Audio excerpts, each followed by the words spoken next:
Halo semuanya, kembali lagi bersama saya Pujianto. Video ini adalah lanjutan dari video sebelumnya yang membahas tentang CapCut versi desktop ya. Jadi kalau teman-teman yang langsung ketemu di video ini, mungkin lebih baik tonton dulu video saya sebelumnya yang membahas tentang CapCut versi desktop untuk bagian yang pertama.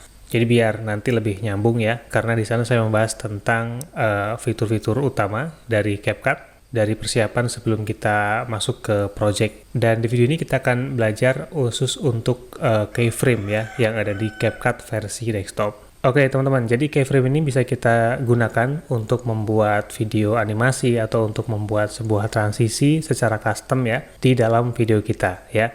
Dan tentu saja di sini saya sudah punya contoh beberapa gambar yang nanti akan kita buat untuk praktek dalam penggunaan keyframe. Nah, di sini pertama misalnya saya akan mencontohkan seperti video sebelumnya tentang pembuatan konten untuk anak-anak ya, pengenalan nama-nama hewan ya, seperti yang video yang ini ya. Kemudian di sini kita sudah siapkan dulu backgroundnya. Nah, background ini yang pertama seperti yang dijelaskan kemarin, kita buat dulu formatnya, biar formatnya 16:9, dan kemudian karena gambarnya ini nggak full 16:9, maka ini bisa kita besarkan skalanya menjadi full ya, 16:9. Nah, keyframe yang bisa kita mainkan untuk CapCut yang versi desktop ini mulai dari posisi dan juga ukuran ya. Skalanya di sini bisa kita mainkan, ada keyframe-nya. Jadi yang ada tanda titik-titik seperti ini berarti kita bisa mainkan keyframe-nya. Kemudian posisinya, posisi X, posisi Y, ini bisa kita mainkan keyframe-nya.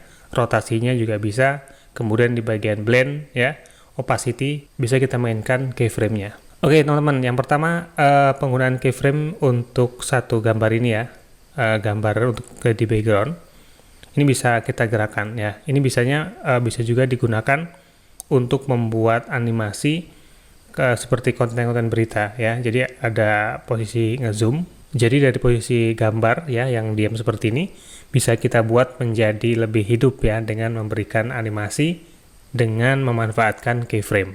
Oke, jadi seperti ini contohnya teman-teman ya. Ini misalnya saya akan panjangkan dulu. Kemudian di titik awal ini, di titik awal kita aktifkan keyframe-nya untuk skalanya. Di sini kita aktifkan, kemudian kita gerakkan ke posisi di beberapa detik kemudian. Ini kita aktifkan lagi keyframe-nya, tapi skalanya kita ubah menjadi lebih besar ya. Dan kalau kita lihat preview dari awal seperti ini, jadi di titik pertama ini, titik keyframe yang untuk pertama ini, posisinya di skalanya 125%, kemudian bergerak menuju ke posisi yang kedua, dia lebih besar lagi seperti ini. Misalnya di sini akan saya buat keyframe lagi, saya aktifkan, masih di posisi yang sama. Nah lalu untuk di posisi berikutnya akan kita kecilkan lagi. Ya, kalau kita lihat dari awal seperti ini jadinya. Dia akan bergerak ya menuju ke keyframe yang kedua. Kemudian keyframe berikutnya masih posisi yang sama, dan keyframe terakhir kembali ke posisi yang kecil lagi. Nah, itu penggunaan keyframe ya untuk basicnya. Kita memainkan di skalanya. Kemudian kita juga bisa memainkan keyframe untuk posisi X dan Y-nya ya. Jadi misalnya ini kan saya buat satu contoh gambar ayam nih ya. Misalnya untuk membuat animasi seperti pengenalan nama-nama hewan untuk konten anak-anak. Nah ini skalanya saya kecilkan dulu. Nah, oke, misalnya posisi awal di sini kita aktifkan keyframe-nya, ya. Ini adalah posisi X dan Y-nya di sini.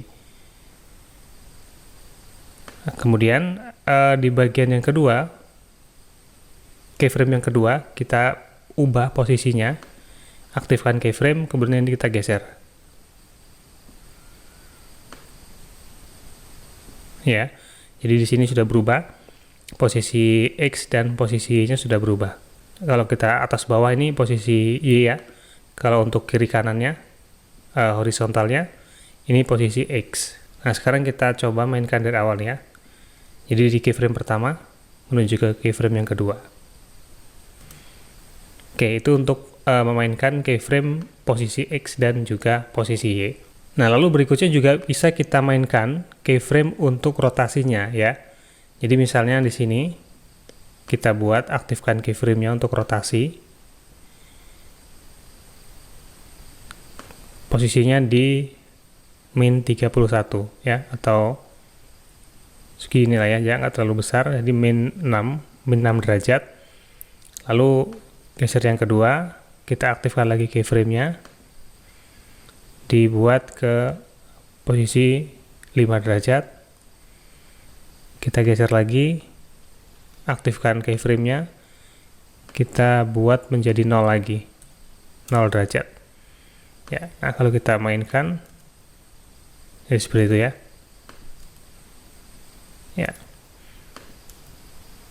Nah, itu efek untuk keyframe rotasinya. Nah, kemudian ada juga keyframe yang bisa kita mainkan di bagian blend ya, khususnya di opacity. Nah, misalnya di sini saya akan masukkan lagi gambar kucing ini ya.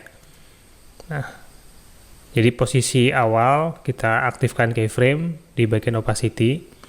Misalnya opacity-nya dibuat 0. Jadi dia nggak kelihatan. Kemudian nanti menuju ke keyframe yang kedua, kita aktifkan lagi keyframe-nya, opacity-nya kita naikkan menjadi 100 ya. Jadi nanti efeknya seperti ini ya. Itu untuk membuat keyframe dengan opacity. Nah, jadi basic dari keyframe penggunanya seperti itu ya, dan kita bisa memanfaatkan untuk membuat animasi, menggerakkan misalnya gambar di konten-konten misalnya untuk permainan anak-anak, itu bisa, atau untuk media pembelajaran ya, atau untuk kegunaan yang lainnya. Yang jelas basic dari penggunaan keyframe di CapCut ini sudah bisa ya, baik dari skalanya, kemudian posisi, rotasi, dan juga opacity. Oke, misalnya di sini kita akan manfaatkan keyframe untuk membuat konten yang seperti video yang ini ya, pengenalan nama-nama binatang. Jadi di CapCut ini juga sudah ada untuk audio efeknya ya. Nah, misalnya di sini kita akan buat efeknya. Ketika di sini kita berikan audio efeknya tentang hewan ya, hewan. Kemudian kita cari ini rooster ya, kita pilih, kita masukkan di sini. Nah, ini ada tandanya ya, ini mulai dari sini suaranya. Jadi ini kita geser, kemudian coba kita play. Nah, seperti itu. Gitu ya, itu untuk memberikan efek suara. Kemudian kita juga bisa menambahkan teks ya untuk namanya. Misalnya kita akan gunakan bahasa Inggris. Kalau teman-teman mau membuat konten anak-anak untuk targetnya yang secara global ya, bisa untuk anak-anak Indonesia, bisa juga untuk di luar Indonesia. Lalu kita pilih stylenya, misalnya seperti ini ya, dan fontnya kita pilih ya, contohnya seperti ini aja. Dan di CapCut ini seperti penjelasan sebelumnya, ini juga bisa kita buat text to speech-nya. Rooster. Ya, sepertinya juga bisa ya. Jadi kita buat ada lagunya. Ya, kemudian setelah kita pilih, kita akan menggunakan versi suara yang mana. Kita kemudian klik Start Reading ya. Ini untuk membuat audionya. Tunggu sebentar, dan ini sudah jadi audio di bawahnya. Nah, misalnya seperti ini.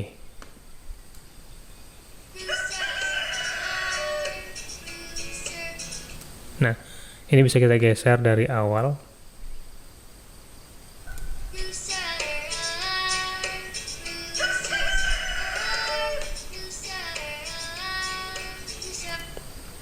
Lalu untuk teksnya ini juga bisa kita buat animasinya ya.